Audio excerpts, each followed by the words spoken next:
Hello, everyone. Welcome to today's webinar, How Women Shop. My name is Mike Troy. I'm editor of Retailing Today. We'll get started here in a few seconds. We're going to give folks just another few seconds to everyone get dialed in and hang on, and I'll be right back in about 30, 45 seconds. Thank you.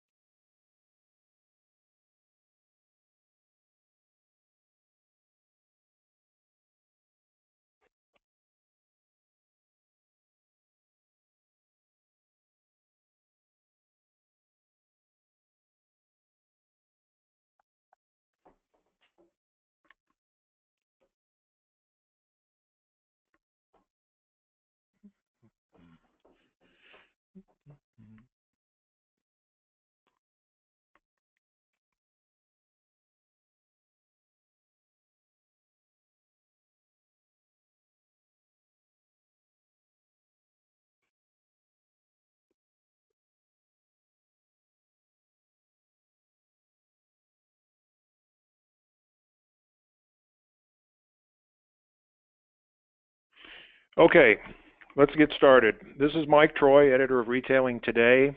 Thank you for joining us for today's webinar, How Women Shop, Shopping Habits of American Women, presented by Blackhawk Engagement Solutions.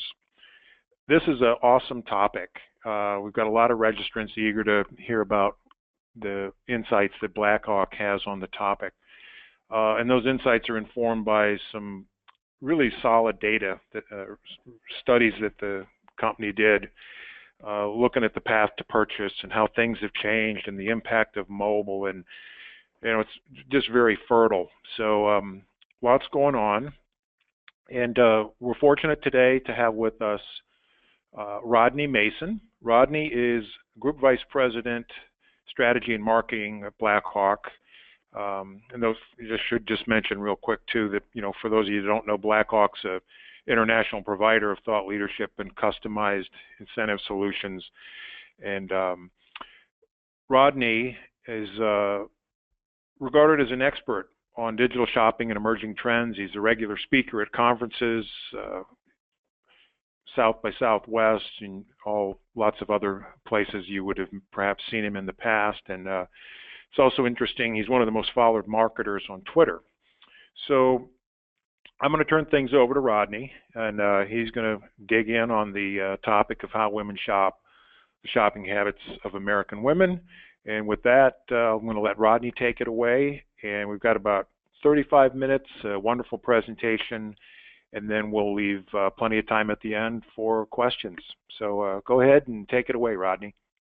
All right, thank you for the introduction. I appreciate everybody being here today. We're excited to share this study with you. I always like to start up front with just letting everybody understand the methodology, because when you start presenting research, people always ask, how do you validate that? So kind of the boring part, but want to make sure that you understand this is statistically valid. We ran 2 national studies, and the first one we spoke to over 2,600 respondents, and we used a confidence interval of 95% plus or minus 3%, and it was reflective of the United States population by age, gender, income, and ethnicity, and that was for our shopper study. We also did an independent study on apps that shoppers use, and that was in that one we had a total of 1,327 responses, and it was also reflective of the U.S. population. I would just give 60 seconds on Blackhawk before I jump in really quickly. We are Blackhawk Engagement Solutions, and we are a provider of engagement solutions at retail and in other places. Our parent company is Blackhawk Network, the largest provider of gift cards. They're in over 220,000 locations around the world. They do about $14 billion in gift cards, and if you've gone into a grocery store in the United States and in other countries and bought gifts for your family, that's our parent company. As far as Blackhawk Engagement Solutions, we inspire better engagement with industry-leading insights, technology, and incentive solutions designed to bring out the best in the people who matter most to your business. We focus on consumers, particularly shoppers, who buy from retailers and also telco with post-purchase incentives and all kinds of rewards and loyalty type programs. We also focus on employees and sales channels. Our mission is to grow our clients' business with the very best engagement solutions, and that's why we do this research. These are some of our clients. We do work with major retailers across the country, but also manufacturers and other industries. If you care to connect with us at the very end, we'll have our social handles up. We do a lot of research. We've got a lot of great content, and we put it out on our social sphere as well. So these are our social links. We'll have those at the end of the presentation. So again, I talked about methodology. If you get a copy of this, you can actually see by age, income, ethnicity, rent or own, employment status, region, how we collected the data, and that it is truly reflective of the U.S. So now I'll just jump into the study, and we'll go from there. Also, I want to make sure, just do a sound check that everybody can hear me okay. I assume that you can. If not, I will get a note that pops up here. But I will go ahead and begin. So what's going on? Everybody knows since 2008, and really before 2008, the U.S. economy has been struggling. It's been the weakest recovery we've ever had from a recession. And the reality is that in all incomes, consumers have just been struggling to get to the income that they once had or the income that they once experienced. And in our survey of women this past year, 97% had the same or greater sensitivity to price as the previous year. That's not great because I think everybody saw the Q4 numbers, and just in general, there's uber price sensitivity going on in the market right now. There is opportunity in that, but price sensitivity is at an all-time high and has been for a few years and remains there. 86% feel that they have the same shopping power or less than the previous year. So you're not seeing much improvement there for most folks. What's interesting when you start slicing the data, millennials for a long time didn't feel that their income was improving, but now that they're getting a little bit older and they're starting to move up, their income is improving simply because of their age. They're getting, they start in at lower level jobs and tend to rise a little bit faster earlier in their career. So that's where you'll see a little bit of improvement. But for the overall general population, there's little improvement in shopping power. And what that means is that makes consumers really price sensitive. Now that's one dynamic that's going on. There's another dynamic going on, and that's the smartphone. And the smartphone has really changed the way that consumers shop. And every year after the holiday season, we see the smartphone penetration numbers go up. For millennials, we've got another study going on that we're about to release. It's, smartphone penetration is now at 90%. That's what we're tracking at. So for them, it's very high. But even with women in the total population, 18 plus, smartphone penetration, devices that they use and own daily, smartphones are at 71%. And it is the #1 way that they connect with the web and use daily. So it's bigger than laptops, it's bigger than desktop, and it's bigger than tablets. And the 29% that aren't there tend to be aged out. They tend to be in the older segment, so they're not the heavy shoppers. What is happening is that female shoppers are ready to make purchases whenever purchases can be made. They are literally shopping all the time. And we ask what times of the day are they shopping? And 44%, the majority, are shopping between 4 and 9 p.m. But you also see the second highest time of day is during typical work hours, 11 a.m. to 4 p.m. And then late hours, 9 p.m. to 2 a.m. and even in the morning, 7 a.m. to 11 a.m. So they really do shop around the clock. And that's because they're able to shop. Now, their definition of shopping isn't walking in a store. It's they're either researching or they're finding or even buying online, in addition to walking in stores. Again, shopping all the time, we ask, hey, when are you shopping? What other things are you doing while you're shopping? And 61% said they shop while watching TV or streaming shows. So you always hear about the power of television and how it's eroding, but the truth is a lot of people shop while they're watching TV. So that it is a great complementary item to the smartphone and the tablet. 35% admit they're shopping at work, although when we look at numbers around Black Friday and the holiday season, those numbers go way up. And a lot of people won't admit that they shop at work, but they actually do. 16% have purchased products on a smartphone while standing in a competitor store in the past 6 months. That means they're literally standing in the store, they're looking at prices, and then they buy from a competitor. And when you look at millennials, that number is much higher. And if you segment this out, even the next age group up above millennials, up to about 50, the number's higher. That number falls off when they're 50 and over.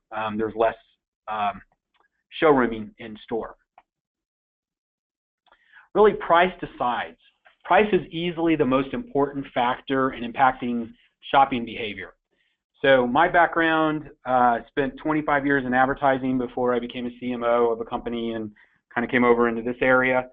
And spent a lot of time with brands. And I talk to brand folks all the time and I say, hey, price is driving the consumer, not the brand. And they get very angry with me. And I say, hey, I came from where you came from and I understand that. But really, what's happening is consumers aren't just looking for the cheapest price, they're looking for the right price at the right quality. And they are so sophisticated now that they really understand that price-quality equation, and that's why brands have fallen so much. We're seeing in a lot of our studies that private label is now considered in most categories by the majority of people on par with regular brands. And so when people are shopping and they see that red sweater that they really like, and they're standing in a store, they can look on Amazon and they can look in other places and find something just like it at a better price that is the quality that they want. And they'll make that decision that way.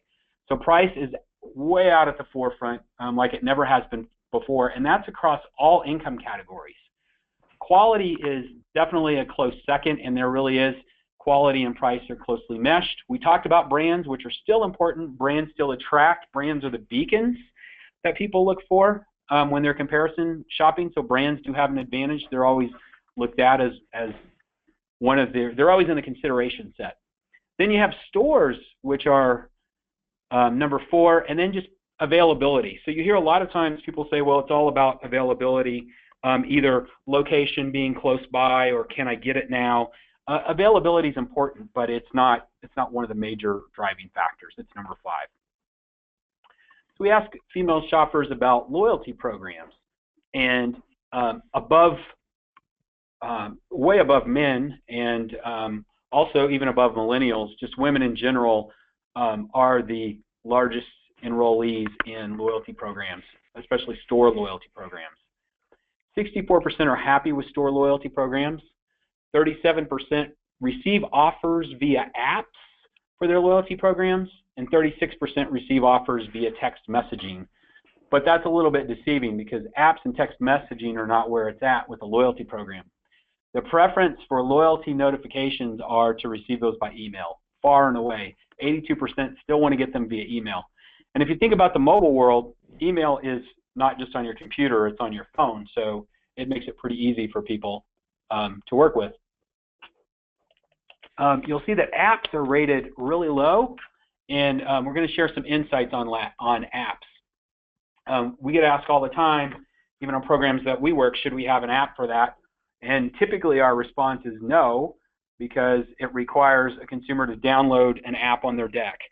And once they do that, it's one of 50 to 100 on their phone, and they're only going to use 10, and the 10 that they use are typically not shopping apps. I'll show you those numbers going forward here. Before we do that, though, going mobile, preference for mobile payments. 52% said they would use a mobile wallet exclusively if everything they needed were on their phone. So that's a pretty amazing number. If they had their driver's license and it was accepted everywhere and everything else that they needed, they would stop carrying a wallet and just use their smartphone. 30% said that they use mobile payment apps. So of the 30% who use mobile payment apps, these are the most popular. PayPal is the runaway winner. Amazon payments, surprisingly, is a little bit lower, and that's a little bit deceiving because when I show the numbers, the use of Amazon is so high, and people do have within their app their credit card or some other form of payment. So they are making a lot of payments through Amazon. But just a pure Amazon payment app is number 2. Apple Pay and Google Wallet are tied at number 3, and then other apps are number 4. Those tend to be bank apps and other things. So share and compare. We ask, what is your first choice for comparing prices on the smartphone? And we do this every year. The first year that we came out with this study, we ended up on the cover of, on the front page of GigaOM, which is a big Silicon Valley blog, very popular blog read by millions of people, because we had told the world that Amazon actually trumps Google for price comparisons, and those numbers had never been out before. And that's still the case. Amazon is the #1 way that people compare prices. They still go to Google. Google is really important. And they go to retail websites. We're going to slice into probably 14 different retail verticals today, I believe, and we'll show you exactly how they price compare in each category. But Amazon is the front runner, and part of that's just the simple usability and the fact that they're on most mobile phones. When we're talking about shopping apps, what's really interesting is far and away, Amazon is the most used shopping app. The number 2 used app is grocery store apps. So that's interesting. The primary reason is because grocery stores have done an extraordinary job in communicating to their customers and sending them values, and also giving them loyalty rewards. So grocery store apps are number 2. Now, as you start to go through here, you'll see that the apps that consumers prefer to shop with tend to be the stores that they physically shop at. And so they're complementary to their physical shopping behaviors. There are a few social saving apps and other things on here that have some use. Most of the social saving apps, and I'll click through here in just a moment, are down in the single digits. So they're not used very much at all. Even though you hear a lot about them because they have a lot of dollars in Silicon Valley, they're, you'll read about them in the Wall Street Journal. All these apps are out there and they're all the rage, like Ibotta or Shopkick. The numbers are pretty low, and I'll show those to you. But a few apps outside of the retail space, having a physical retail space, Groupon is highly used by women, and also Retail Me Not is really high. In fact, it's higher than a lot of department stores, and part of the reason is because it's so closely tied to department stores and so closely tied to women.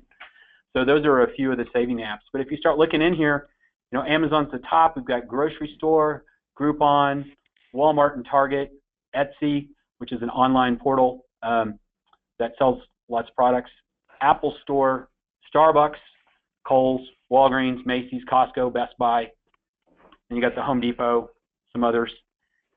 Then you start getting into the list here, and you see they quickly fall down into the single digits. I mentioned Ibotta. They're at 4%. I think over some of the other ones, like Shopkick's at 3%. And you'll see some of those other shop savvy apps down in the 1% range. And others like Snap and Milo also. So, the reality is on the shopping apps, if you're a retailer with a physical location, should you have one? Yes. Should it be tied into your loyalty program? Will you get a lot of activity out of it? Typically not as much as doing other things in market. Some retailers have been very successful tying in their loyalty program and special incentives through the apps, and their very best customers use those, but the general audience is using those.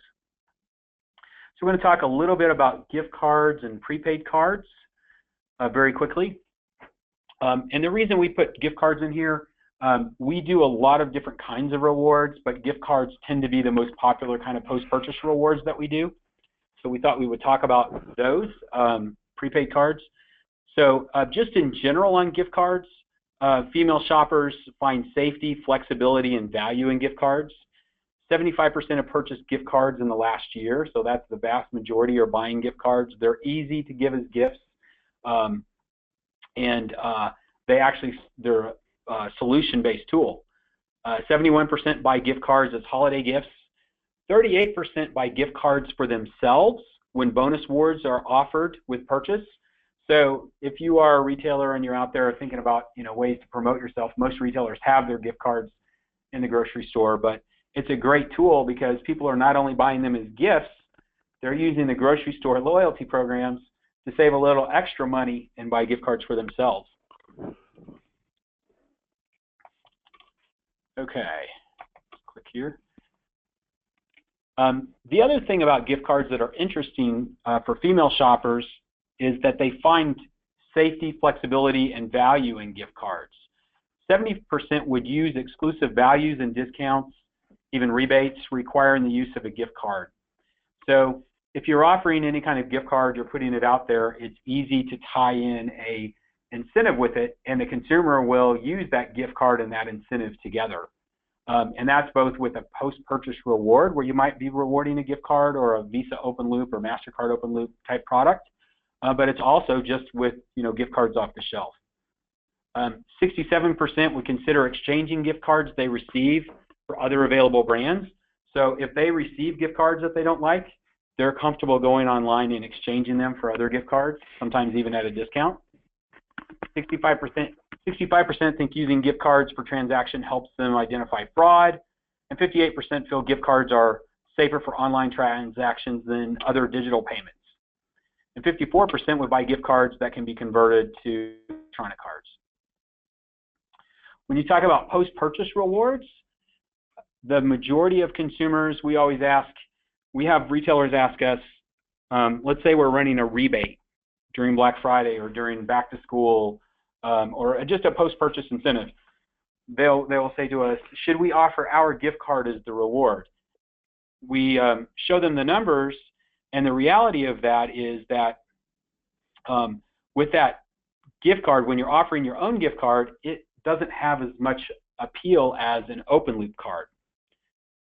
So here, on a $25 post-purchase reward, 68% of people would much prefer to receive a universal card that they can spend anywhere. 25% said, hey, I would take an Amazon gift card, and 7% would want that gift card from the store where they just made the purchase.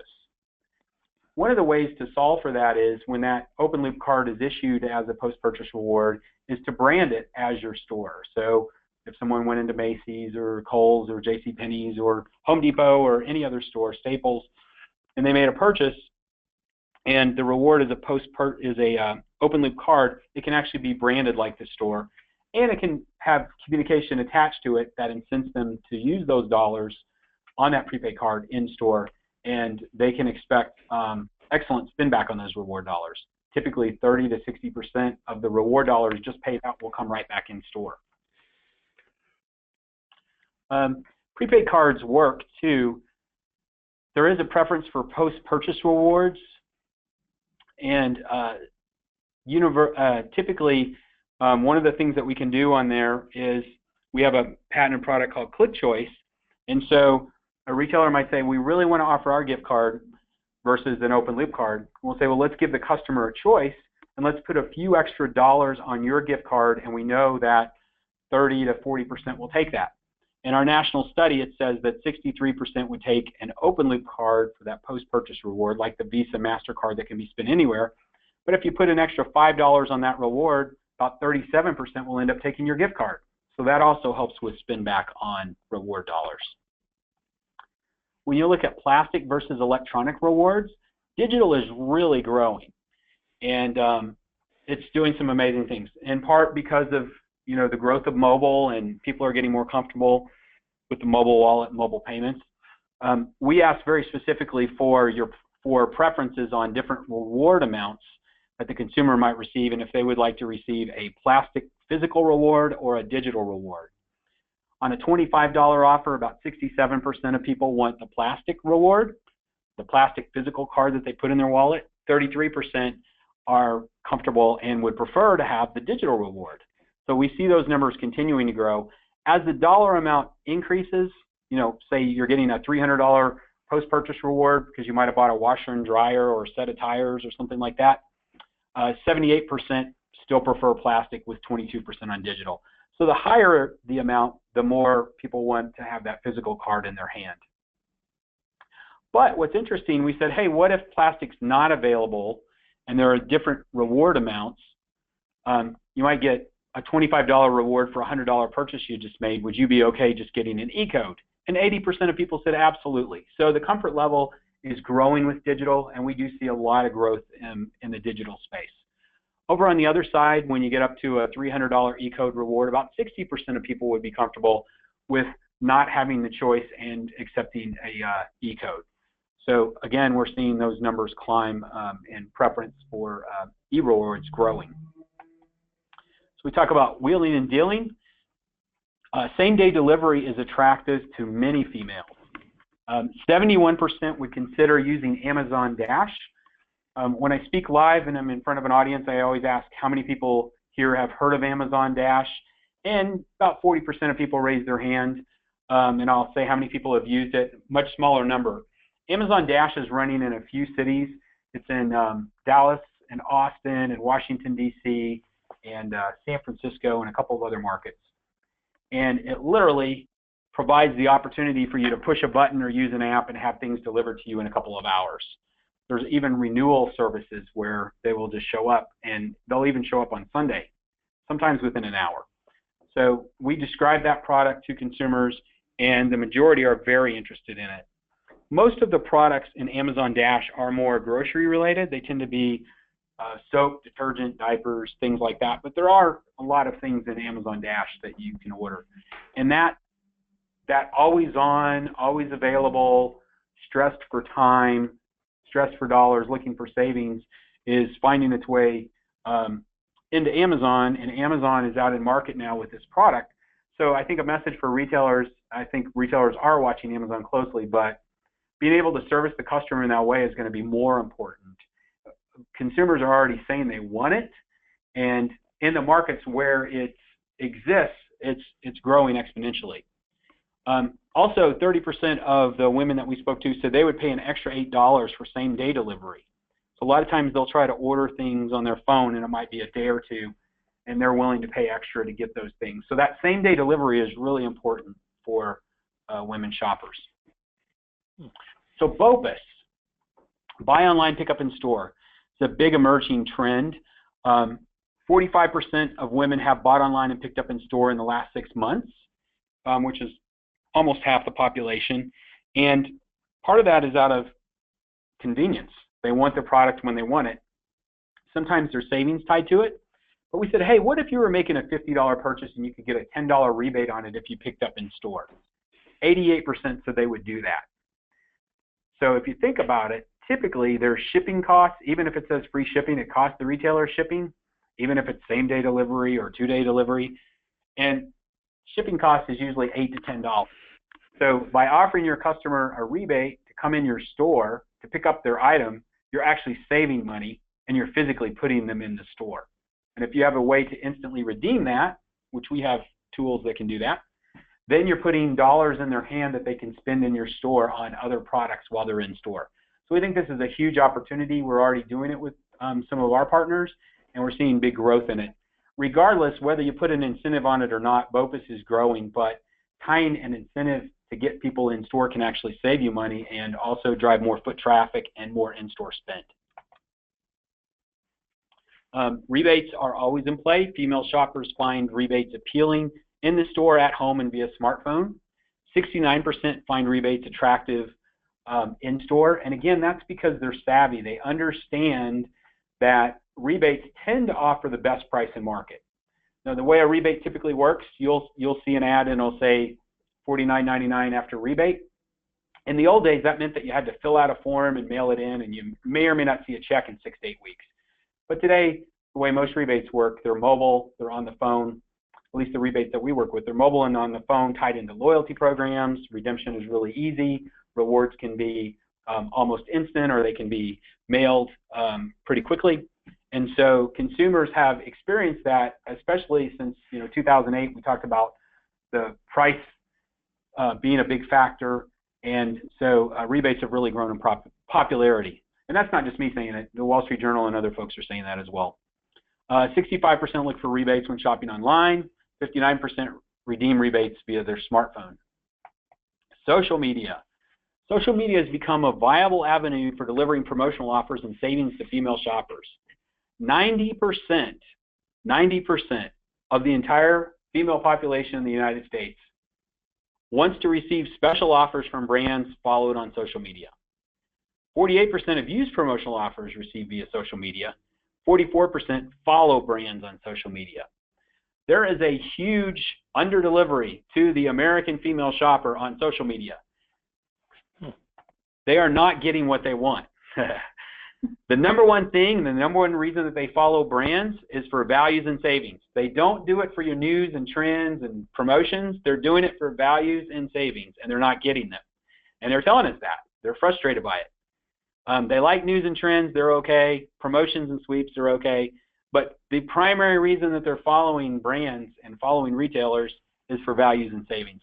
So cannot stress enough for retailers, and I have no vested interest in this, but for retailers and brands, if you really want to connect with your consumers on social, you need to promote more price offers and special offers. So how do female shoppers learn about product specials and sales and shopping news? TV is number one, but look at that. Number two is social media. And when you look at millennials, TV is I believe number 4, number 5, and social media is number 1.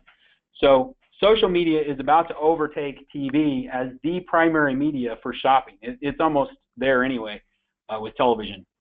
And when you look at friends and family as number 3, then retail websites number 4, newspaper magazine number 5, Amazon number 6, Google number 7, radio number 8, and other number 9.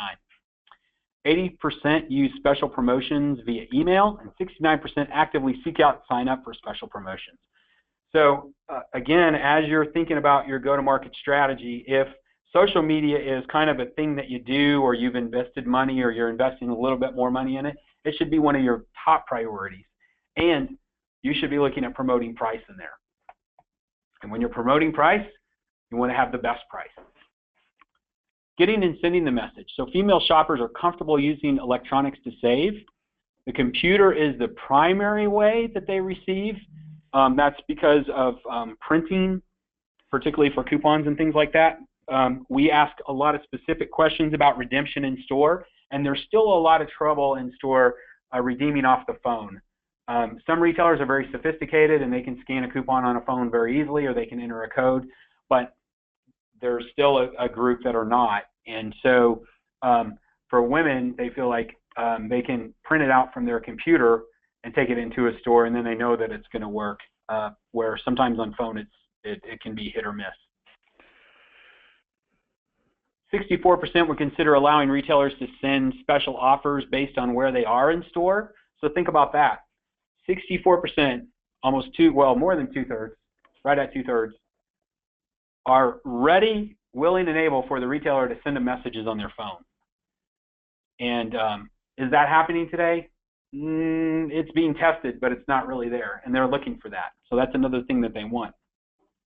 41% use their phone camera to share items found in the store regularly. So when they're in the store, they're taking pictures.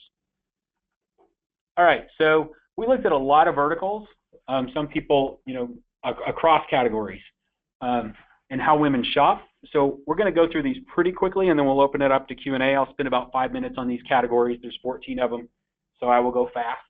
And then we'll take some questions. But we did want to look across the major shopping verticals for all categories. And we'll start with automotive. So when women are shopping for automotive parts and products, tires, service, they start with retail websites. So that's the first place they go. Then they'll visit stores, and they'll also closely look at Google and Amazon. You'll see newspaper as number 5. Now in that industry, typically newspaper is number 1 or number 2. Google is way up there. They do have their website and in-store, but really the way that women shop, they do go to the websites first, and this is one of the few industries where they do that, so that's excellent. 44% use their smartphones to compare prices even while they're standing at the vendor. Could be a retailer, or it could be a shop like a Goodyear or Firestone Center. We asked them about rebates because we've seen that rebates are popular. We said, hey, you're going to make a $500 purchase on tires. Would you prefer a $125 rebate or an $85 instant discount? 60% would take the rebate. So some people would say, well, why would the rebate be worth more than the instant discount? That's because of breakage. That allows you to put best price in market. You can take a rebate that not everybody will redeem, and with a little bit of history, you can understand the value that you can put out in market that would be equivalent to a lower price, and your consumers are seeing that price, that rebate price, as the advertised price. They value it. The majority do, and the majority would take the rebate in that case for the tires. For clothing, they start at retail websites and in-store displays. Amazon's number 3, and it's usually occurring while they're looking at the websites and the in-store displays. Google's number 4, newspapers number 5. 52% use their smartphones to compare prices on clothes. Again, on rebates, there's a preference for rebates. On a purchase of over $200 for clothes, they'll take the rebate over the instant discount. If you look at large appliances, retail websites, number 1, in-store displays, number 2, Google 3, Amazon 4. 47% use their smartphones to compare prices. Rebates have been used for a long time in appliances, and there's a reason. They work really well in that category, but again, there is a huge preference for rebates. You look at electronics, start on the retail websites and in-store displays. Amazon's number 3, Google number 4. Value shopper sites, number 5, newspaper magazine number 6. Look at TV and radio way down there. 52% use their smartphones to compare prices. Again, there's preference for rebates. Entertainment movies, Amazon's number 1. So if they're looking for anything in the entertainment space, they start at Amazon. They do not start at a retail website. Retail websites number 2, in-store displays number 3, and Google number 4. I think a lot of people notice when you go to big box retailers that used to sell a lot of entertainment, they've decreased their floor space. There's a reason for that. People are streaming a lot more. They're buying so much more online in the entertainment space, even for music, video games, movies, all of those kind of things. And Amazon is definitely taken a big chunk out of that. And you'll see here just preferences for rebates, whether it's for movies, gaming, music. If you look at furniture, retail websites, again, kind of a traditional shopping experience. Retail websites are number 1, in-store displays number 2, Google number 3, newspaper number 4, value shopper sites number 5. Amazon has not crushed it in furniture yet. They haven't really focused on it, but they're still number 6 on the furniture category. And rebates are used in the furniture category quite a bit. There's a lot of preference there. So in groceries, so groceries is very traditional. In-store displays is the dominant way that people like to shop and look at their products. Newspapers number 2, so the old tried and true. Retail websites are still ranked really high. Value shopper sites number 4, and then Google number 5, tied with TV and radio. 49% use their smartphones to compare prices while they're in store. And we did ask about rebates. We are running rebates. You've probably never heard or seen of rebates in grocery stores, but we've started doing them in the last year, and they've been very successful. We're doing them tied in with loyalty programs. We're doing them tied in with gift cards. We're doing them. They have been done for a long time in spirits and beverages and things like that. So we've been doing those for a long time, but we're getting out inside of other categories. And you see a big preference there, even there for rebates. On home improvement, retail websites number 1, in-store displays number 2, Amazon number 3, newspaper magazine number 4. 42% use their smartphones in store to compare prices. Again, preferences for rebates. And office supplies, retail websites number 1, in-store displays number 2, Amazon number 3, newspaper magazines number 4, Google number 5. Rebates, there's lots of rebates in the office space category, and they always perform well. In pet products, in-store displays are important. Again, if you look at like grocery, sporting goods, pet products, things that people physically want to touch and see and feel and be comfortable with, there's a few things that they still feel that way. Pet products are one of them. In-store displays are number 1, retail websites number 2, newspaper number 3. Rebates work well in the pet product category. Sporting goods, again, retail websites and in-store displays are very close. Websites are still preferred, but in-store displays are huge. But look at that, Amazon's really big in that space. They've gotten big in sporting goods. And 40% will use their smartphones to compare prices while they're in store. Rebates work well there. Subscription services. So there's all kinds of subscription services, and we actually do some independent studies on subscription services. They're everything from alarm, home detection to big telco, lawn care. So the way that consumers shop for this category, 56% look at retail websites and then Google and newspaper magazines. Rebates and prepaid cards are really big in this space. They do really well. They're the preferred driver for business in the space. And then toys and games. So people start on retail websites and then look at in-store displays. Google is a close second, and Amazon's number 3.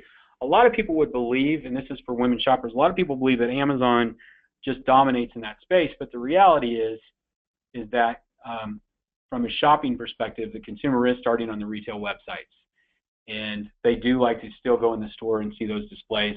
While they're standing in there, they're looking at Google and Amazon. So that shows those categories and how rebates perform there.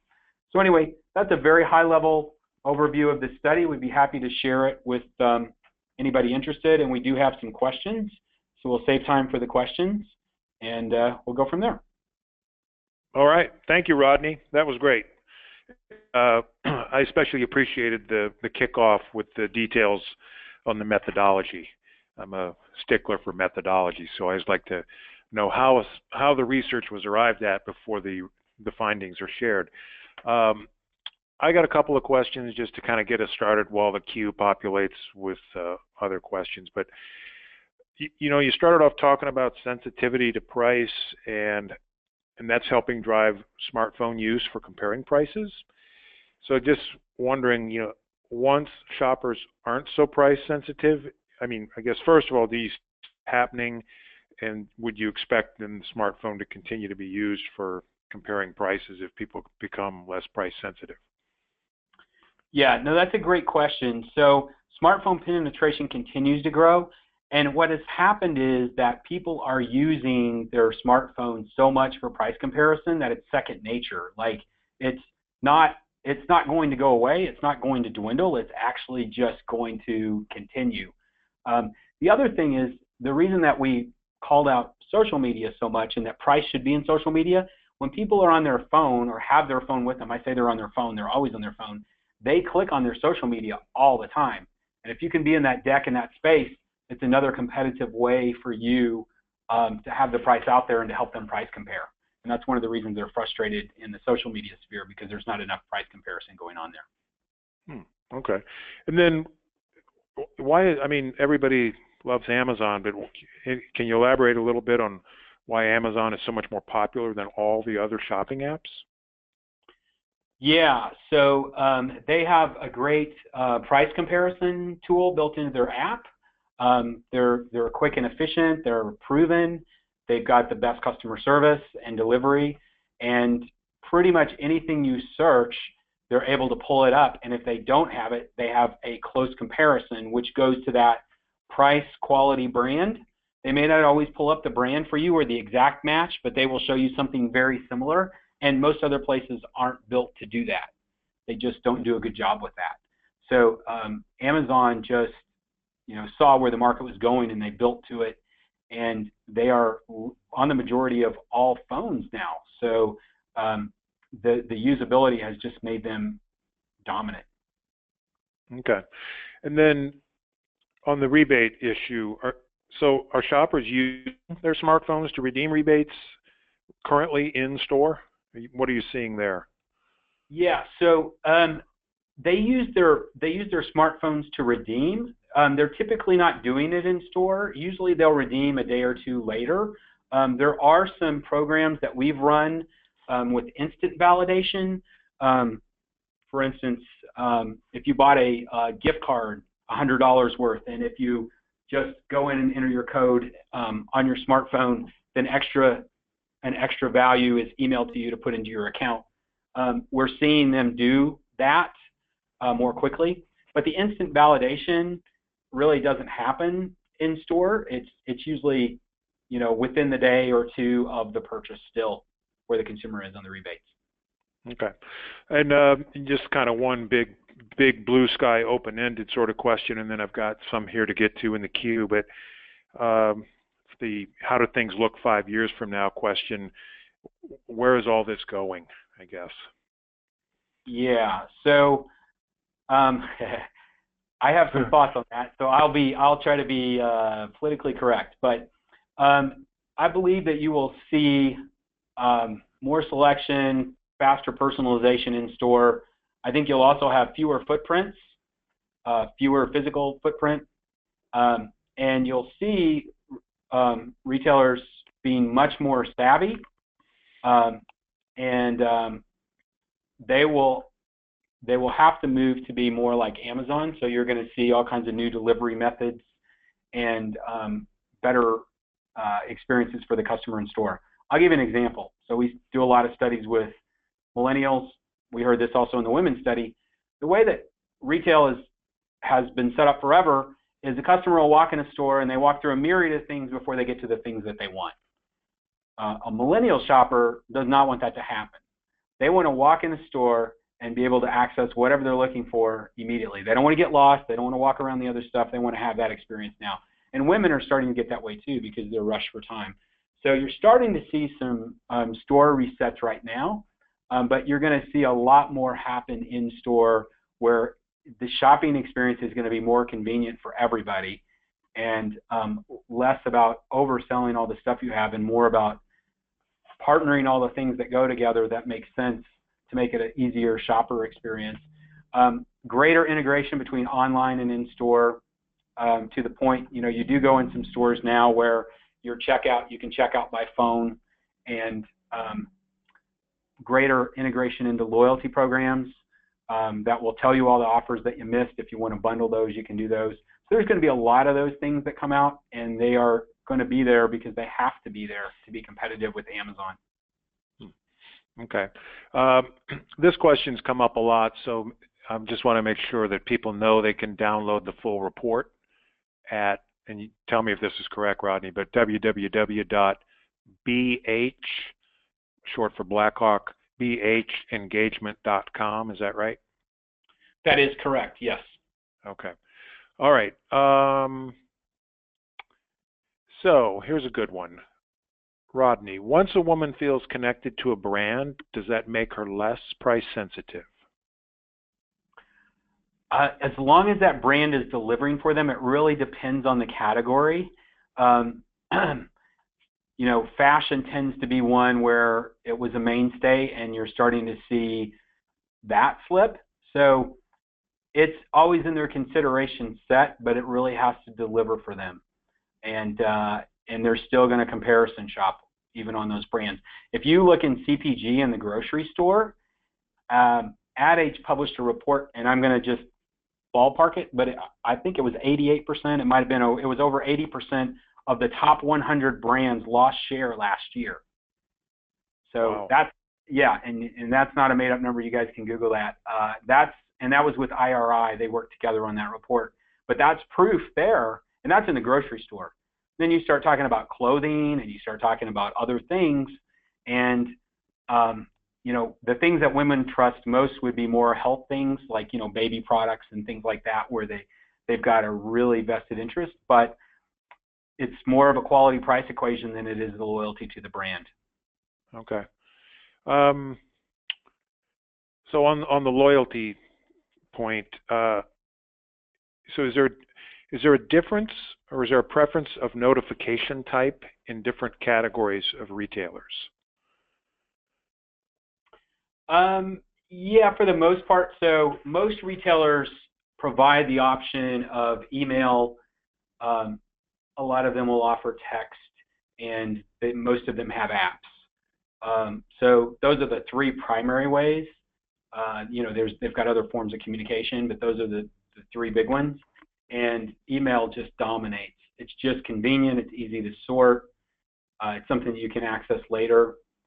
And I talked a little bit about apps. I don't want to belabor that, but apps are a nuisance. You have to update them frequently. You've got so many on your deck already, and they get overloaded with messaging and priorities. So that's why apps rank pretty low. Text messaging, people like to receive text from people they know. They'll sign up for store text messages, and then they get overwhelmed by them because they get too many. Huh. It surprises me a little bit about the email because you hear a lot of talk about, the messaging becoming a more popular way to receive notifications from Yep. retailers. But Don't disagree in that, we do the numbers and we talk to people, and that's so again, we have no vested interest in that. It seems counterintuitive to everything that's going on, but one of the number one thing that people do on their phones is social media, especially women. Social media. For men, it's news and sports, but then social media is number two. For women, it's social media and then email. So those are the top two things they're doing. So if you want to reach them, that's a good place. You don't want to spam them. You want to have permission-based communication with them. Just shooting them emails all the time is not good, but if they're in your loyalty program and you're saying, hey, loyalty member, here's a great offer exclusively for you, then they're interested in that. Huh. Okay. So again, on the rebates, here's a good question from the audience. So what's the average rebate redemption rate? Does it differ by class of trade? And what percentage of the price does the rebate need to be for the rebate to be considered effective? This is actually three questions in one. So I'll kind of give a high level on that. It varies by industry. It's typically tied to the total value savings versus the price. And the higher the price, the greater the perceived value, so the higher the redemption. If there were a $300, if you bought an item for $300 and you're offering a $75 or $100 rebate, let's say you're offering a $100 rebate, which is about a third off the price. The redemption would be much higher on that than saving, $7.50 off a $25 purchase via rebate. So there is that price equation. But at the very highest levels, there's typically never 100%. Sometimes in subscription services with telco offering $600 to switch carriers, you'll get almost 100% redemption. But most of the time, it's safe to say, I'd say the majority of rebates in the market, probably 50-60% of people redeem for the most part. And those numbers can be higher and lower than that. It really depends on the offer. So it makes sense to work. If you work with someone like us, where we're in a lot of categories, we know very specifically products and what the ratios are. So if someone had a real specific question, I could answer that offline for them. Okay.